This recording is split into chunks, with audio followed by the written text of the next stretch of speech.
నల్గొండ జిల్లా నగరికల్ పట్టణంలో MLA Vemula Veeresham press meet నిర్వహించారు. ఎమ్మెల్యే వేముల వీరేశం కామెంట్స్ కేటీఆర్ అహంకారపు పూరితంగా మాట్లాడుతున్నారు. 10 సంవత్సరాలు మంత్రిగా పనిచేసిన వ్యక్తి నీచాతి నిశ్చయంగా మాట్లాడుతున్నారు. ముఖ్యమంత్రిని ఆయన కుటుంబ సభ్యులను ఇష్టం వచ్చినట్లుగా తిడుతున్నారు.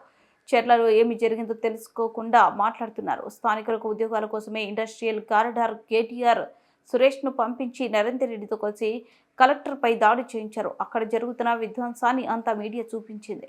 ఎందుకు మీరు హింసాత్మక ఘటనలకు పాల్పడుతున్నారు? సమాధానం చెప్పాలి. బీజేపీకి మీటియంగా మారి ఇలాంటి ఘర్షణకు దారితీస్తున్నారు. 2-3 రోజులుగా ఈ రాష్ట్ర రాజకీయాల్లో కేటీఆర్ మాట్లాడుతున్న తీరు, కేటీఆర్ వ్యవహార శైలి, కేటీఆర్ అహంకారపూరితమైనటువంటి మాటలు తెలంగాణలో కాంగ్రెస్ ప్రభుత్వాన్ని, గౌరవనీయులు ముఖ్యమంత్రి రేవంత్ రెడ్డి గారిని, వారి కుటుంబ సభ్యుల్ని నానా విధాలుగా వాడు వీడు అని సంబోధిస్తూ తిరుపతి రెడ్డి గారిని రాజ్యాంగ వ్యతిరేక శక్తిగా అభివర్ణిస్తూ తన మాటల తీరు, తను మాట్లాడుతున్నటువంటి విధానం యావత్ తెలంగాణ సమాజం మొత్తం కూడా నిబ్బరపోయేటువంటి ఒక పరిస్థితి ఉన్నది.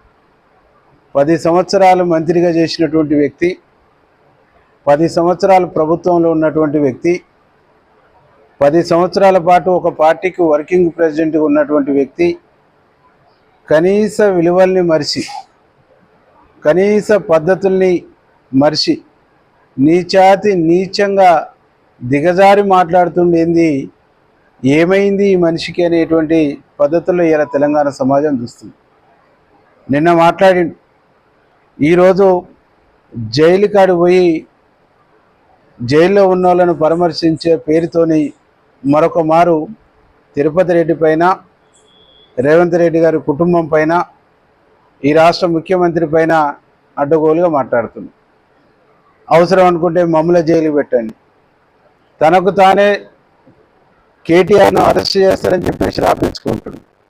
అసలు లఘుచర్ల దుద్యాల గ్రామాల మధ్య ఏం జరిగింది, ఆడ జరిగిన సన్నివేశం ఏంది, ఆడ జరిగిన పరిస్థితి ఏంది, వాస్తవాలు ఈ రాష్ట్ర ప్రజలకు తెలియకుండా, వాస్తవాలు ఈ రాష్ట్రంలో అనేక మూలల్లో ఉండేటువంటి సామాన్యులకు తెలియకుండా, వాళ్ళకు అర్థం కాకుండా, వాళ్ళు అర్థం చేసుకోకుండా మషి మాట్లాడేటువంటి ఒక అర్థాన్ని చేస్తున్నాం. మధుచెట్ల మధ్యన 1000 పైచిలకు అంటే నియరెస్ట్ 1300 ఎకరాల భూమిని ఇండస్ట్రియల్ కారిడార్ కోసం కాడా పేరుతోని రాష్ట్ర ప్రభుత్వం, గౌరవ ముఖ్యమంత్రి రేవంత్ రెడ్డి గారు చేపట్టినటువంటి ఒక ప్రాజెక్ట్. వికారాబాద్ సంబంధించినటువంటి ప్రాంతం, అభివృద్ధికి నోచుకున్నటువంటి ప్రాంతం. హైదరాబాద్కు దాదాపు 3 గంటల జర్నీ దూరంలో ఉన్నటువంటి ప్రాంతం, 3 గంటల పైచిలుకు, రవాణా సౌకర్యం సరిగా లేనటువంటి ప్రాంతం. అటు పోతే బెంగళూరు కూడా చాలా దూరం ఉన్నటువంటి ప్రాంతం.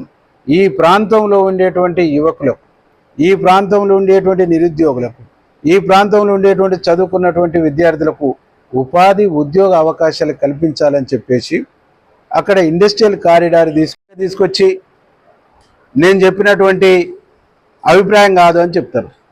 మేమందరం కూడా ఉద్యమాలలో జైలుకు పోయినటువంటి వాళ్ళమే, ఈ వేదికల్లో ఉన్నటువంటి వాళ్ళు ఏదో ఒక ఉద్యమంలో రాస్తారోకలో గీస్తాలోకో ఏదో ఒక కేసులో జైలుకు పోయినటువంటి వాళ్ళం.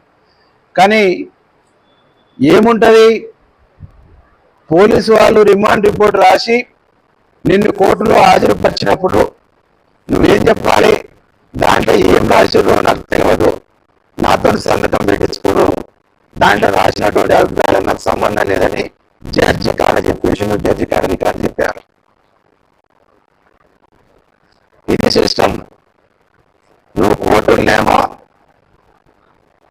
పోలీసుల కాడనేమో కేటీఆర్ ప్రమేయం ఉందని చెప్పేసి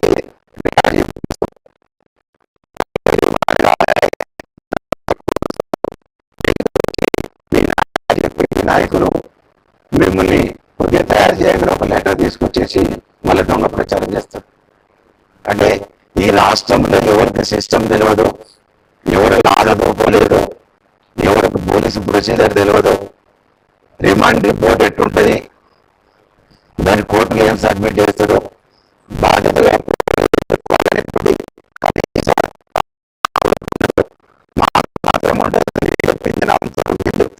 చెప్పింది విశ్వసిస్తాయి. ఒక మూర్ఖపు ఆలోచనని, మూర్ఖపు సంస్కృతిని ఈ రాష్ట్ర ప్రజలపైన కేటీఆర్ రుద్దుతుండు. నీ మూర్ఖత్వాన్ని, నీ మూర్ఖపు సంస్కృతిని, నీ మూర్ఖపు విధానాన్ని నువ్వు మానుకోవాలని చెప్పేసి మేము విజ్ఞప్తి చేస్తున్నాం. నువ్వు ఏది చెప్పినా మాటకారితనంతో ఏదైనా నేను చెప్పగలుగుతా, ఏదైనా నేను నమ్మించగలుగుతా అని చెప్పేసి భ్రమల్లో ఉన్నాం. నీ భ్రమల నుంచి బయటికి రా, నువ్వు భ్రమల నుంచి బయటికి పడు, నువ్వు భ్రమల్లో మునిగి తేలకు, భ్రమల్లో జీవించకు. నీ భ్రమల్ని అన్నింటినీ కూడా ప్రజలు తూర్పారబట్టి నేను ఇంట్లో కూర్చోబెట్టిండ్రు.